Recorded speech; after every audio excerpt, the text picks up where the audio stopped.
Hello guys, welcome back to my channel. So let's move forward with today's topic, that is drug metabolism. So before starting, what is metabolism?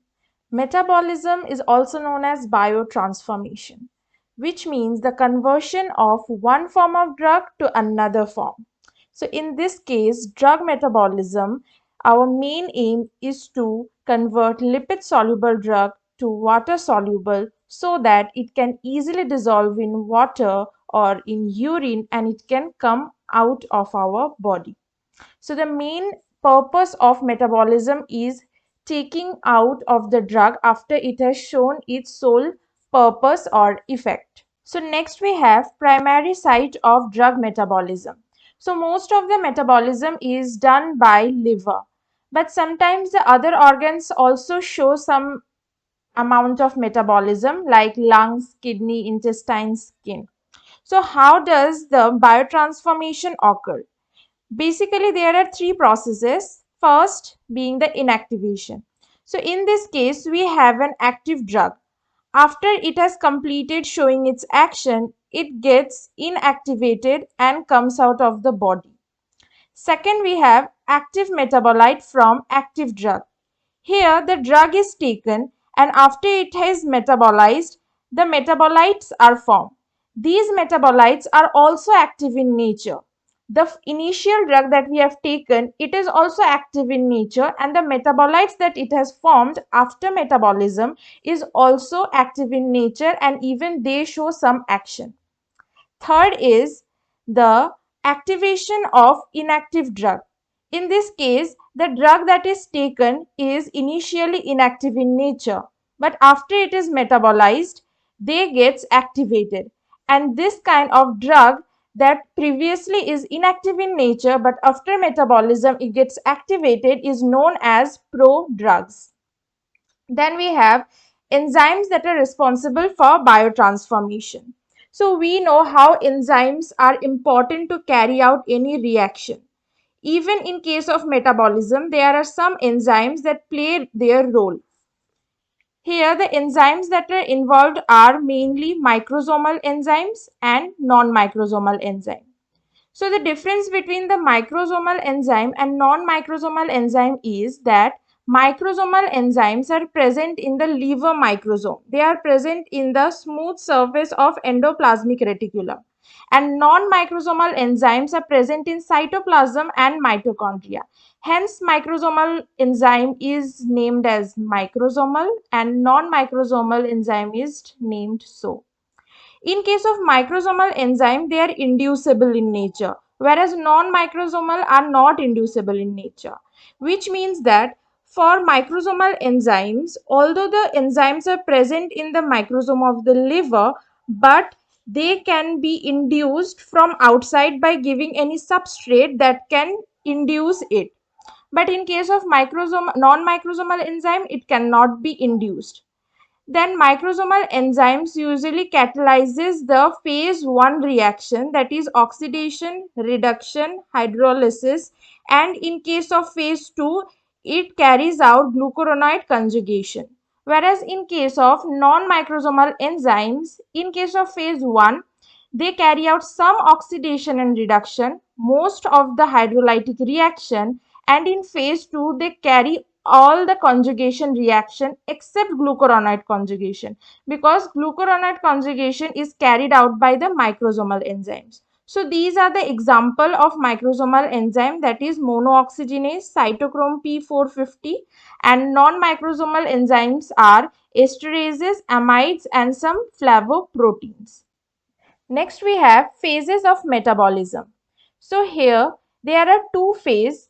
First, the phase 1 reaction, also known as non-synthetic reaction, and we have phase 2 reaction or synthetic reaction. So these are the reactions that are involved in phase 1. First, oxidation, reduction, hydrolysis, cyclization and decyclization. And in phase 2, we have glucuronide conjugation, acetylation, methylation, sulfate conjugation, glycine conjugation, glutathione conjugation and ribonucleoside synthesis. Then we have phases of metabolism. So starting with phase 1 reaction or non-synthetic reaction, the first reaction that comes is oxidation reaction. So in case of oxidation reaction, it is catalyzed by the enzyme monooxygenase enzyme in liver. So here we have a drug. In case of oxidation, either there can be addition of oxygen or a negative charge, or there can be a removal of hydrogen or a positive charge. Oxidation is one of the most important reaction in phase 1, and most of the drug follows this phase of metabolism. Then we have reduction, where it is just opposite to that of oxidation. Here there can be addition of hydrogen or positive charge, or removal of oxygen or the negative charge. Then third we have hydrolysis. Hydrolysis means by taking up of water, the bigger molecule break down into the smaller molecule. So let us take an example where there is ester. By taking up water and in presence of the enzyme esterase, it forms alcohol and acid. That is, it is breaking into the smaller molecules. Again, we have an example of an neurotransmitter, that is acetylcholine, which on taking up water gets converted into choline and acetic acid. Next we have phase 2 reaction or non-synthetic reaction. So in this case the first reaction is glucuronide conjugation. In this case we have a drug.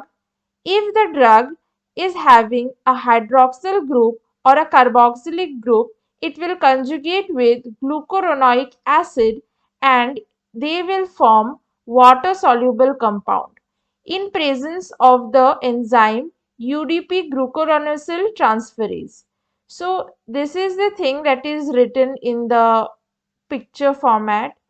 The other way is it also can increase the size of the drug molecule and it will ultimately get out of the body through bile. So this was about glucuronide conjugation. Second, we have acetylation.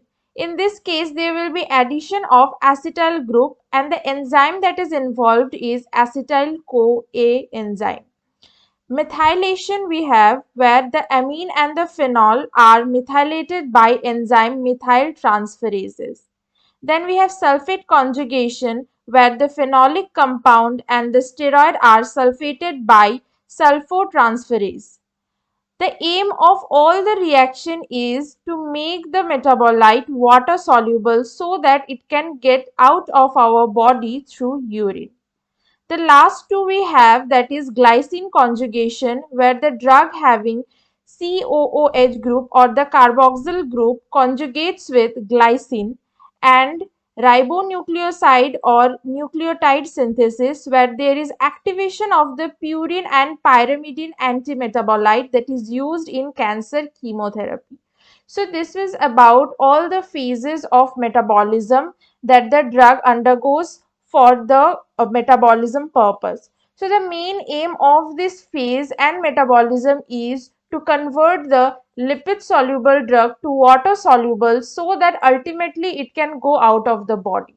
So the drug can either go out of the body by getting water soluble, or also it can get out of the body through bile.